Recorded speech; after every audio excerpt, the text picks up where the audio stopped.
Imagine coming into the world with a person so like yourself that for a time you don't understand mirrors.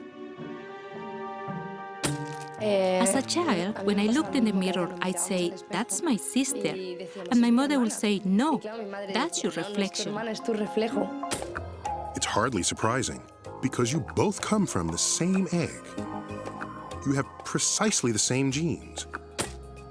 And you're literally clones, better known as identical twins. And yet, it's not uncommon for a twin like Anna Marie to get diagnosed with cancer, while the other, like Clotilde, doesn't. But how can two people so alike be so unalike? Well, these mice may hold a clue. Their DNA is as identical as Anna Marie and Clotilde's, despite the differences in their color and size. The human who studies them is Duke University's Randy Girdle.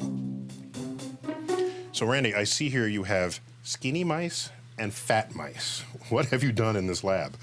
Well, these animals are actually genetically identical. The fat ones and the skinny ones? That's correct. This gets even more mysterious when you realize that these identical mice both have a particular gene called agouti. But in the yellow mouse, it stays on all the time, causing obesity. So what accounts for the thin mouse? A tiny chemical tag of carbon and hydrogen called a methyl group has affixed to the agouti gene, shutting it down. Living creatures possess millions of tags like these. Some, like methyl groups, attach to genes directly, inhibiting their function. Other types grab the proteins, called histones, around which genes coil, and tighten or loosen them to control gene expression.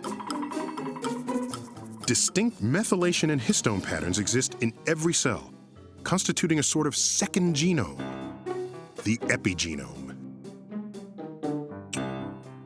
Epigenetics literally translates into just meaning above the genome.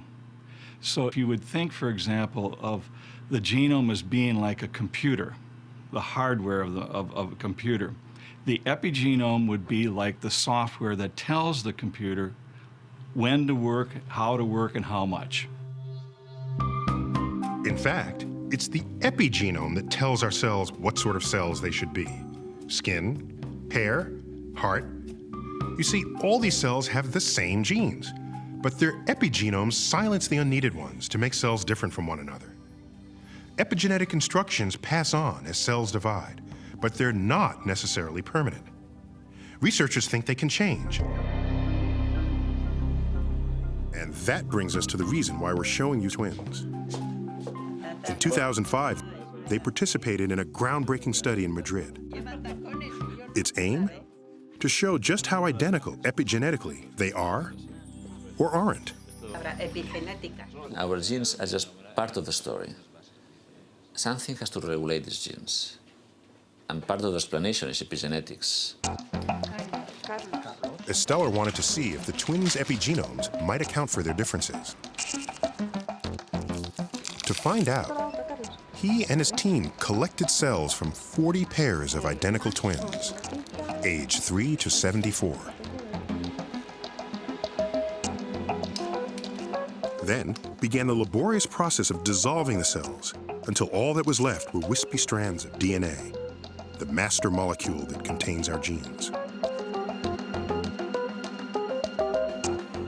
Next, researchers amplified fragments of the DNA until the genes themselves became detectable.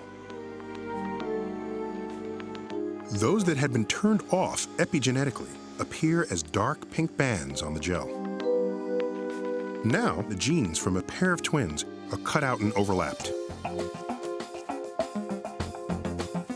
The results are far from subtle, especially when you compare the epigenomes of two sets of twins that differ in age. Here on the left is the overlapped DNA of 6-year-old Javier and Carlos. The yellow indicates where their gene expression is identical.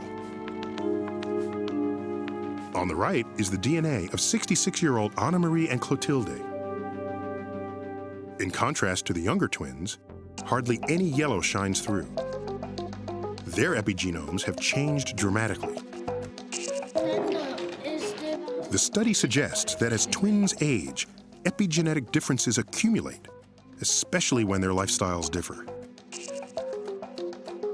One of the main findings of our research is that epigenomes can change in function of what we eat, of what we smoke, of what we drink. And this is one of the key differences between epigenetics and genetics.